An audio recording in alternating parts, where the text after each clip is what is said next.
नैतिकता म्हणून धनंजय मुंडे यांनी राजीनामा द्यावा अशी लोकांची मागणी आहे, याचा त्यांनी विचार करावा असं मत केंद्रीय राज्यमंत्री रामदास आठवले यांनी व्यक्त केलं। केंद्रीय राज्यमंत्री रामदास आठवले हे सोलापूर दौऱ्यावर आले होते। यावेळी त्यांनी शासकीय विश्रामगृह येथे पत्रकारांशी संवाद साधला। संतोष देशमुख हत्या प्रकरणी नामदार आठवले यांनी भाष्य केलं। धनंजय मुंडे यांनी राजीनामा द्यायचा का नाही हे उपमुख्यमंत्री अजित पवार आणि मंत्री धनंजय मुंडे यांनी ठरवले पाहिजे। संतोष देशमुख यांच्या प्रकरणातील मुख्य सूत्रधार वाल्मिक कराड होता, मात्र धनंजय मुंडे यांचा थेट हात असल्याचं या ठिकाणी दिसत नाही।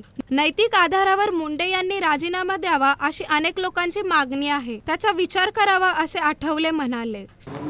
धनंजय मुंडेंनी राजीनामा द्यायचा की नाही ते अजितदादा पवार आणि धनंजय मुंडे यांनी ठरवलं पाहिजे।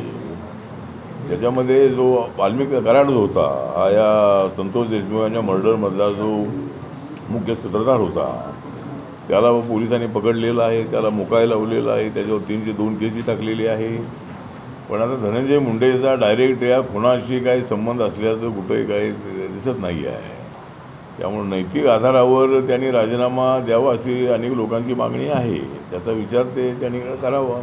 पण या मर्डरच्या केसमध्ये त्यांचा डायरेक्ट संबंध नाही आहे। पण ही गोष्ट खरी आहे की वाल्मिक कराड याच्यासोबत त्यांचे अत्यंत चांगले संबंध होते किंवा ते चांगले जवळचे मित्र होते आणि त्या वाल्मिक कराड यांनी पूर्ण त्या जिल्ह्यामध्ये धुमाकूळ माजवलेला होता। हे सगळे रिपोर्ट आल्यानंतर आपल्या लक्षात आलेलं आहे।